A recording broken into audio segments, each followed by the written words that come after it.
Welcome to Jeff's How to Make Your Own Wide White Walls, where we're going to be taking an old crusty tire like this and make it into a nice pretty tire like that. Now you can use anything that's got a raised white wall or raised white letter.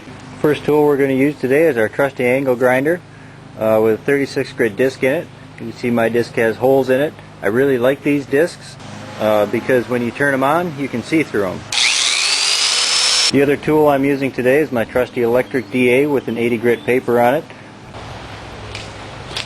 Now the first thing we want to do is with our 36 grit grinder is we want to grind a stripe to see just how wide our white wall is going to end up being. Every raised white letter tire and narrow white wall tire has got a whole strip of white rubber underneath the black. We want to see just how wide that strip is going to be.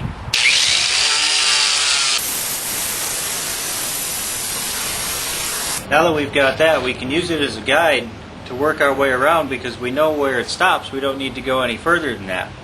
Again, using our 36 grit grinder, I always like to start at the outside and work towards the middle. It seems to give a better result on this outside edge. It doesn't seem to tear the rubber up quite as much.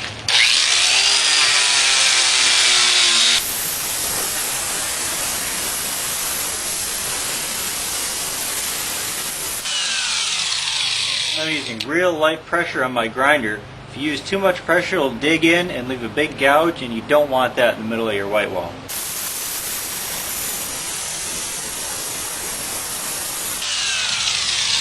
You want to be careful too not to take too much rubber off because there's black under the white.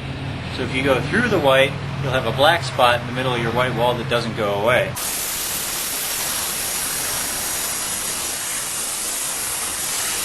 Remember to just use light pressure. Let the grinder do the work for you. You don't want to be digging into that white wall. You also want to be sure too, when you're doing the inside edge, don't grind on this bead. You could end up with sealing problems if too much rubber gets ground off down here.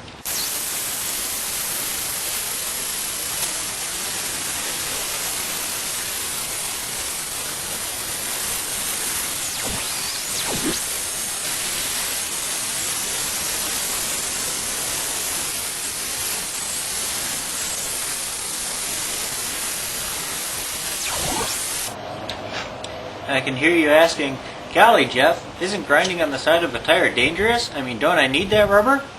Well, I wondered that myself, so I cut one apart. Here's what it looks like. As you can see, there's only about a 64th of an inch of black rubber that we're taking off, so it's really not that important.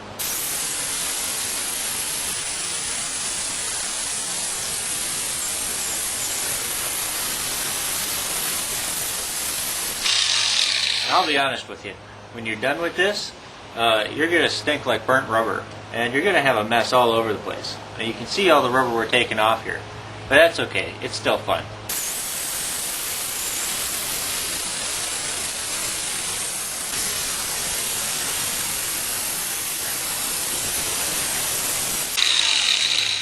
You can see why I like these see-through grinding discs. It makes things a whole lot easier.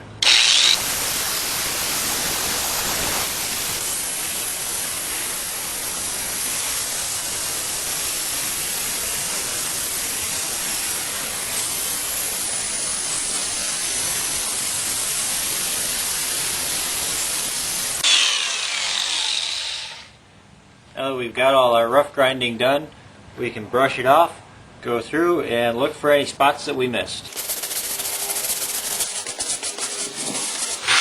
Although you probably can't tell in the video, the surface is still quite rough, so I'm just going to go through with my grinder and just smooth it out a little bit.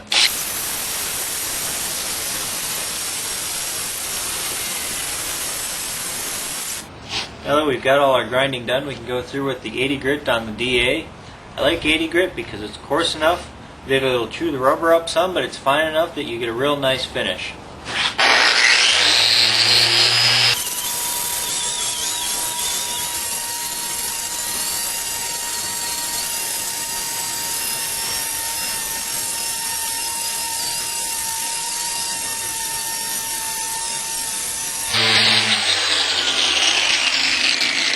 The amount of work that you have to do with the DA depends on how well you are with the grinder.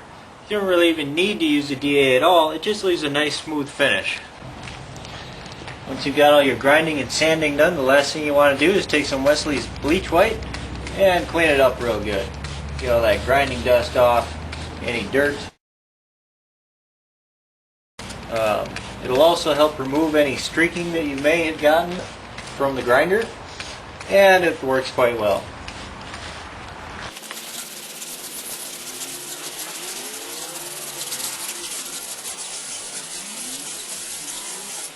Get everything scrubbed up good and hose it off.